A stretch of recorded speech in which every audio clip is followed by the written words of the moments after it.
Vitor, qual a plataforma vocês recomendam para compra de opções? Hoje a gente está, vamos lá, né? Atualmente existe uma única plataforma que eu acho que para o investidor varejo vale a pena fazer essa operação, dado produto e dado volume, que é a Deribit. Não é uma das melhores corretoras em termos de regulamentação, então, tipo assim, sempre vale a ressalva, né? Eu não deixaria, por exemplo, um grande saldo ali, eu deixaria o saldo o suficiente em relação àquele capital que eu quero fazer a operação de proteção, porque eu acho que aí já o risco retorno vale a pena, passando disso eu acho que já não vale tanto a pena. E para mercado institucional, né, para o institucional que tem essa possibilidade, aí eu utilizaria CME, que para mim seria ali o melhor caminho de todos, mas naturalmente o investidor varejo não tem acesso, então para o investidor varejo seria justamente a Deribit.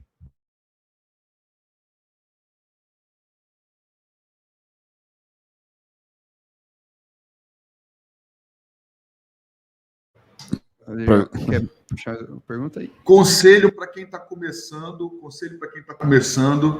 e queira aprender mais sobre hedge, sobre proteção de carteira, o que você recomenda aí? Cara, para quem está começando, eu acho que, primeiro, eu acho que é o que a gente falou, né, já de...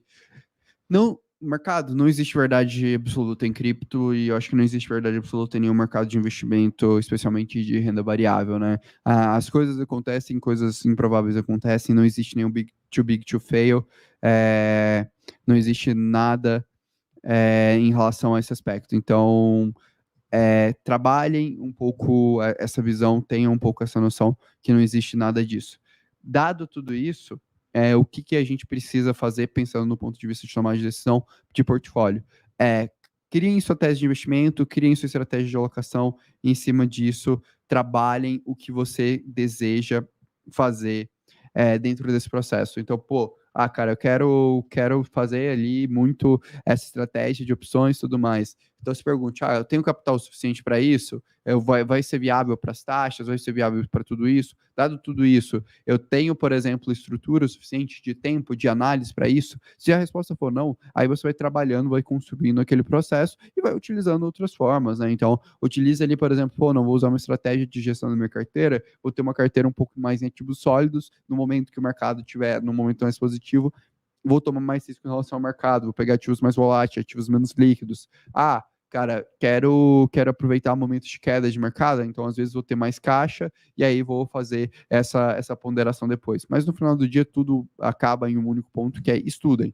Estudem, construam sua estratégia de investimento, construam sua estratégia de alocação de investimento e façam investimento de forma racional e pragmática. O investimento nunca foi feito para ser divertido, nunca foi feito para ser algo legal, mas foi feito para ser algo bem estruturado e com uma tomada de decisões razoáveis, porque senão o risco de você cair em um viés ou o risco de você tomar uma decisão ruim é extremamente elevada para o seu portfólio.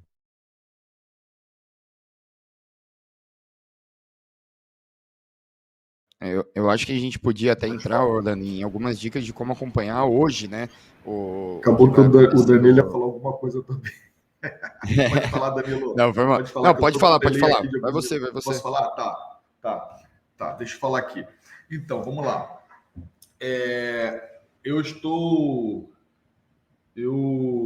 Pessoal falando aí da questão da Binance e tal, né? Bem, pessoal, eu sempre falei, né, que eu nunca gostei de trabalhar com uma corretora só, tá? Então, por exemplo, a FTX é uma patrocinadora nossa, uma parceira nossa. Também já fizemos parceria com outras corretoras aqui no Brasil e lá fora também. Mas eu nunca gosto de trabalhar com uma corretora só. Então, quando eu fecho parceria com algum grande player, seja Binance, FTX ou qualquer outra corretora, eu sempre falo, eu não vou operar com uma corretora só, vou operar com mais do que uma corretora. Então, quem está 100% numa corretora já está errado, tá? Porque não pode ficar 100% numa corretora, tá? Agora, sobre a questão da Binance, né? Sobre a questão da Binance, o que o CryptoEuro falou agora é um dos motivos, tá? Que tem me deixado um pouco preocupado. Atendimento também, eu não tenho um atendimento personalizado lá. Se tem algum problema, eu entro para a vala comum. Meus alunos também entram na vala comum, então vai para o telemarketing lá. Muitas vezes as pessoas não atendem da forma que deve. Vale ressaltar que todas as corretoras precisam melhorar muito o atendimento. A FTX também precisa melhorar bastante ainda o atendimento. Todas elas, sem exceção, precisam melhorar o atendimento. Só que o problema é que aconteceram algumas coisas que não foram legais, né? Eu tenho um cliente meu que é um mentorado meu, né? E teve um problema nas subcontas, o dinheiro das subcontas subiram, foi um valor muito alto, e eles não sabem para onde foi o dinheiro, eles não têm histórico da movimentação, eles não têm nada, eles falam como se o dinheiro nunca existisse.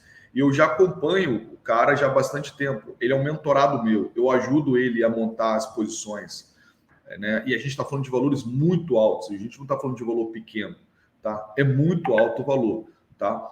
Então, pensando nisso, eu venho saindo de lá aos poucos. Não é uma corretora que vai quebrar, não é uma corretora que está sem liquidez. Tem liquidez, não é para entrar em desespero. Eu falei com os alunos sobre isso. Continuo ainda com um pouco de grana lá, estou operando, mas eu tô diminuindo, tá? Eu não estou falando ainda com clareza essas coisas, porque tem algumas coisas que estão ainda acontecendo, né? Então, eu estou aguardando que tudo isso seja resolvido de forma amigável. Eu pesquisei, não é a primeira vez que acontece isso, existem outras pessoas no mundo também tendo o mesmo tipo de problema. Então, por isso eu decidi diminuir um pouco a minha exposição lá, tá? Se eles resolverem o problema e me provarem que está tudo certo, eu volto a operar com a mão mais pesada lá. Mas, por enquanto, eu reduzi um pouco a minha posição, tá bom? Danilo, quer acrescentar mais alguma coisa aí para a galera? Para quem está começando? Não, e acrescentar também, só que a gente, como todo mundo sabe, tem algumas ressalvas também quanto à Binance em questão de pressão regulatória que ela deva sofrer, né? Quem acompanha a Binance já há mais algum tempo, vocês veem que praticamente todos os países que ela entra, ela tem algum tipo de desentendimento com algumas das normas e tudo mais, e a gente acredita que, principalmente se ela quiser realmente bater de frente com uma Coinbase, com uma Kraken e tudo mais, ela vai ter que sofrer essa pressão regulatória e vai ter que se adaptar muito. E a gente não sabe muito bem como isso vai acontecer, e isso pode ser um risco muito, muito grande. Quer falar aí? Você quer falar, Rodrigo? Bom, enfim, eu acho que não. Não, beleza. E é isso, cara. Eu acho que a gente aqui normalmente opera lá na Kraken, principalmente, né? Por ser uma exchange regulada, que a gente tem muito mais transparência e tudo mais. Então a gente preza por isso, claro, você não tem o grau o número de serviços que a Binance ela tem, né? Hoje é realmente muito grande, todo dia parece estar saindo produto novo lá, mas o grau de segurança realmente é um pouco menor, né? Então a gente opta por ser um pouco mais conservador nesse sentido, né, Orlando? Sem sombra de dúvidas, né, cara? Custódia é uma parada, pra mim, a parada mais séria que existe no mercado. Só se você puder, ter um cara ali respondendo por que sofre pressão regulatória, daí você já pode responder também. Legal. Não, cara, sem sombra de dúvidas, eu acho que primeiro, custódia é um negócio super sério, pessoal. Tome muito cuidado sobre isso. Não necessariamente você ter a opção de tradear 1.001 ativos é o melhor caminho ou a melhor liquidez. Naturalmente, liquidez para 99% do mercado brasileiro não é um problema, porque, tipo, a gente tem muita liquidez em praticamente todas as outras corretoras internacionais.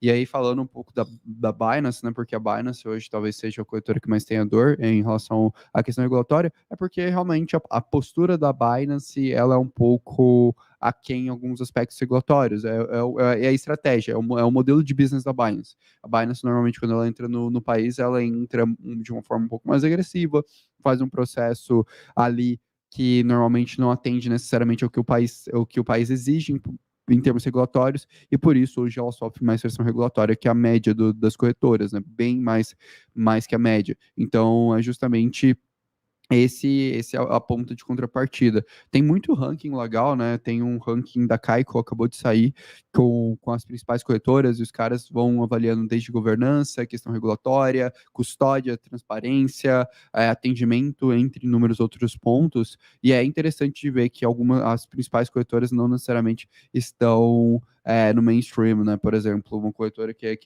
três corretoras que a gente sabe que são excelentes, e por sinal são as três principais desse ranking, Coinbase, a segunda corretora é a Gemini e a terceira Kraken. E são 3 corretoras que, naturalmente, para o mercado varejo, são corretoras menos utilizadas. Mas se você olha, por exemplo, para o mercado institucional, onde eles estão fazendo suas compras de cripto, onde os principais fundos do Brasil hoje estão negociando cripto, entre outros locais, acaba que a gente conhecendo um pouco mais o mercado sabe dessas informações, você percebe que, por exemplo, a Binance não é utilizada em nenhum desses casos. Então, tem talvez um pouco essa ressalva. Tem que ter um pouco desse cuidado, na minha visão, naturalmente.